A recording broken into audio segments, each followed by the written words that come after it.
How's it going, everyone? Dave Brown here with the New Populist. Thank you again for joining me.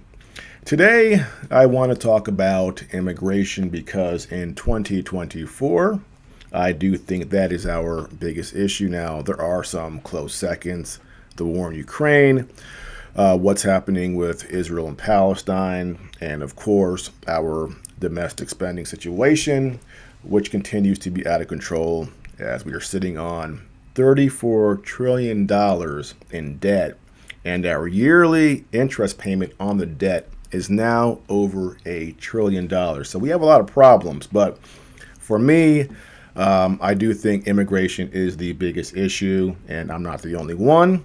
We are seeing Democrats, the mayor of New York, the mayor of Chicago, freaking out because of immigration, and they're saying they don't have the funds, the space to take care of these immigrants. And Eric Adams, the mayor of New York, went as far as to say that immigration was destroying New York City, and he got a lot of crap for that. A few months later, the feds started an investigation on him. Are the two related? I don't know. But Eric Adams is fed up and is saying that immigration is destroying New York City. Now, I've always said this: the public will fully turn on immigration when the effects of illegal immigration reaches the suburbs. When you have suburban moms worrying about their kid walking home from school because there are people on the streets walking around and they are concerned about their kids' safety, that's when we will finally see that full turn by the public on illegal immigration.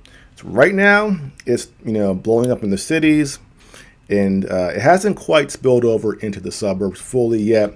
And when that happens, that will be it. That's when the public will say we've had enough. And the MSM, they are concerned about the immigration issue for electoral reasons. They're probably looking at the polling, internal polling, saying that immigration is a huge issue for Americans, and they're concerned that if Biden ignores this issue, that will hurt him in the 2024 election. So they're kind of nudging Biden, saying, we're not telling you to stop illegal immigration, but at least do a little something, a little token to make people think that you are, so we can convince some of these moderates that you're doing something to slow down the illegal crossings at the border. And, of course, conservatives, we are making a big deal out of this. Donald Trump, that's a huge issue for him. Vivek Ramaswamy, Ron DeSantis. But there is one thing that conservatives are doing that I think might be counterproductive. I've seen this with Tucker Carlson and Vivek Ramaswamy. They are using the term Great Replacement Theory to describe what is happening in the United States. Now, where does this come from?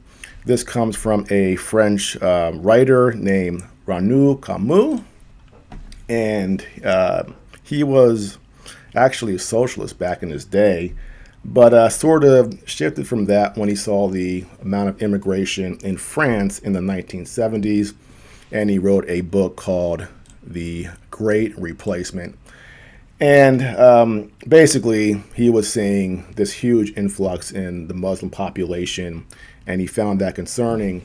And one thing he said was this: individuals, yes, can join a people, integrate with it, assimilate to it, but peoples, civilizations, religions, and especially when these religions are themselves civilization, types of society, almost states, cannot even want to blend into other people's other civilizations. So, according to him, you bring large groups of people into your country with a different religion, and they just may not want to assimilate, and it will change the character of your nation. Now, is he a white nationalist, a racist? I will say this about him. He's definitely an eccentric.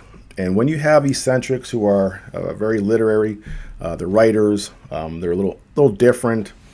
The way they present ideas It's very easy for them to do it in a way where people can say, "Oh, you're this, you're that," and could he present his ideas in a way that could take that problem away? Perhaps, but again, you got an eccentric writer. He's going to write things the way he writes it, and that has opened him up to being called a white supremacist or a white nationalist.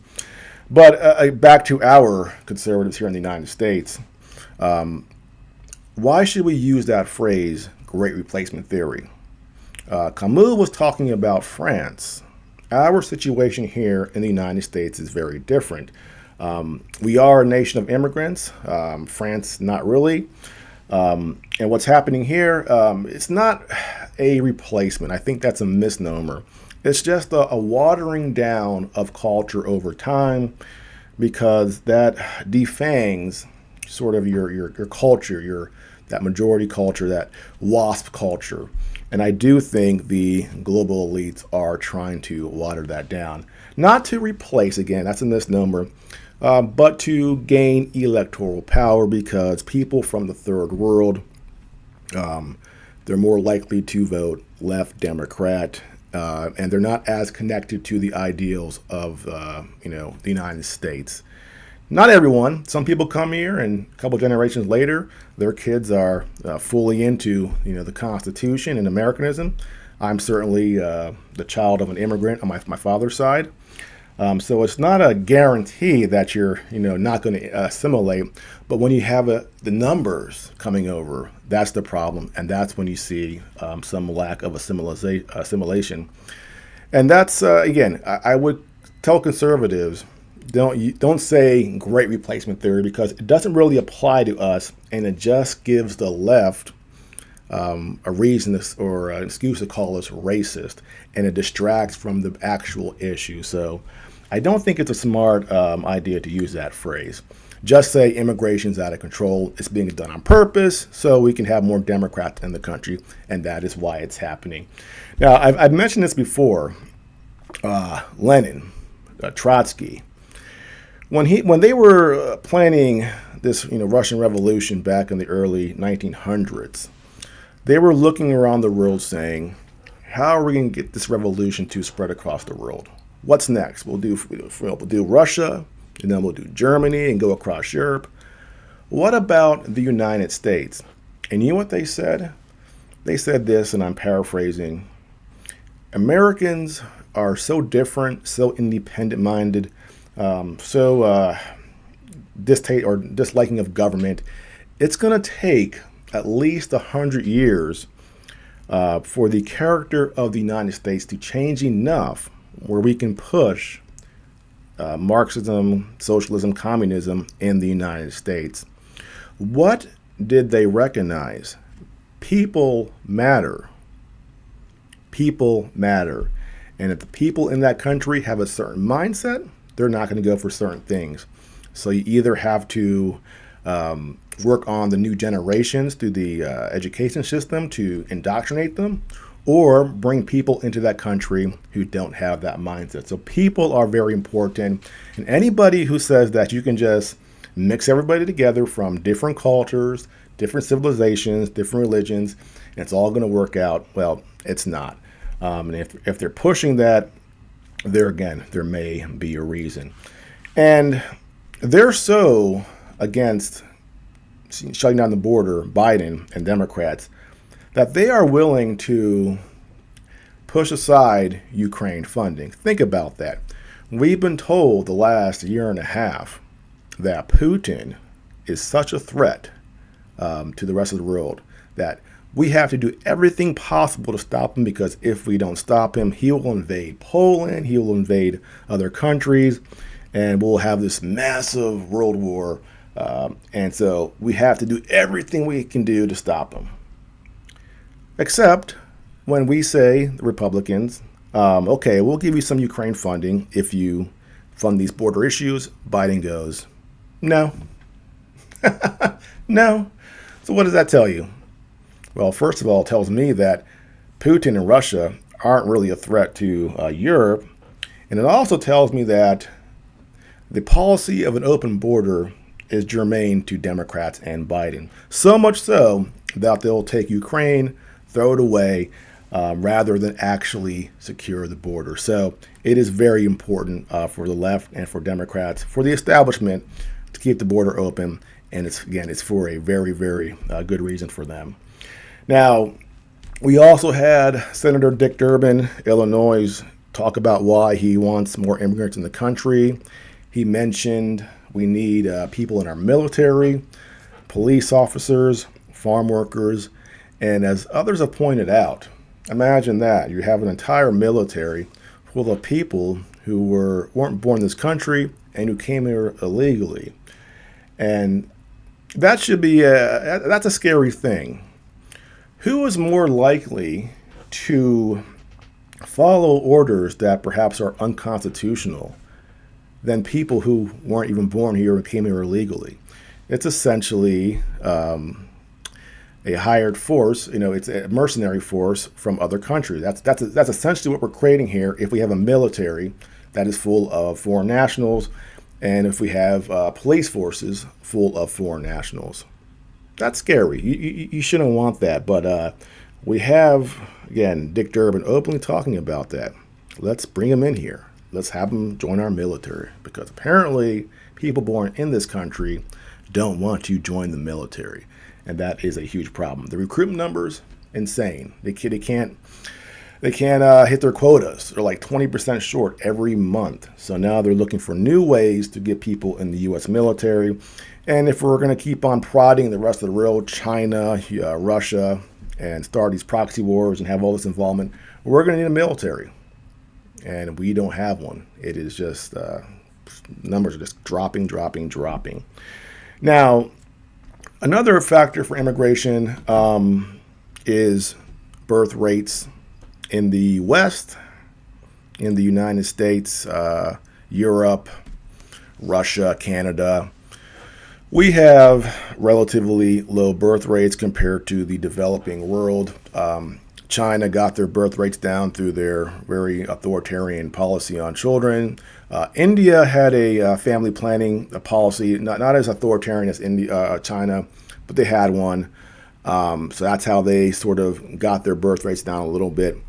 And the concern for our policymakers is that if the birth rates drop too much, we're not going to have enough people in the workforce to support the aging population. So we sort of have this I want to call it a pyramid scheme, but in order for our social system to work, for us to fund our government, we need the number of people in the workforce to keep expanding every year, not contract. So that is another reason why they do support the immigration in Europe, for example, like Germany, bringing people over from Turkey and other places. And here's the problem, though. What causes birth rates to drop, ignoring authoritarian measures like what China did? Well, the thing that correlates most with birth rates is economic development and urbanization. When you have those two things, people have less kids. So that presents a problem. The more you develop, the less kids people have, and you have this population crisis. And what do? Well, it's not clear, again, because we have a system that's set up on the population to expand forever. And then we have the environmentalists. They want to cut down on the birth rates because they say that we're overpopulated. But at the same time, the environmentalists also want to cut back on fossil fuels, which is a necessity for economic development and urbanization, which drops the birth rates. So we have all these contradictions here. The environmentalists, the people in government who are planning budgets. No one knows what to do. No one's coordinated, and that is why we have this mess. We have competing factions with different ideas of what we should do. Should we increase the birth rate? Should we lower it? Should we have more urbanization and development? Should we have less? Should we import the population from the third world? All of these ideas floating around, and no one knows exactly what to do to constructively fix our country and fix our issues. And The thing they have seemingly agreed to, the left, the Democrats, is, well, bring people from Central America, because the environmentalists say that they are victims of global warming. They're climate change refugees, and so we should have our borders open to Central and South America. So it's a mess. It's a mess. And hopefully 2024 is decisive in addressing illegal immigration. Of course, Trump has a very strong plan here with illegal immigration, which is why I do support him, and for other reasons. People always say, this election is the most important one, but we really are reaching that breaking point where either we do something constructive to change things, or demographics, is destiny. If this doesn't stop by 2028, 2032, it may be too far gone. We may have so much of a foreign population in this country that Democrats have a majority in Congress and control the presidency in perpetuity. And if that happens, well, it's all over. So we'll just have to hope that Trump does prevail in 2024. Certainly not Nikki Haley or Chris Christie. They're terrible.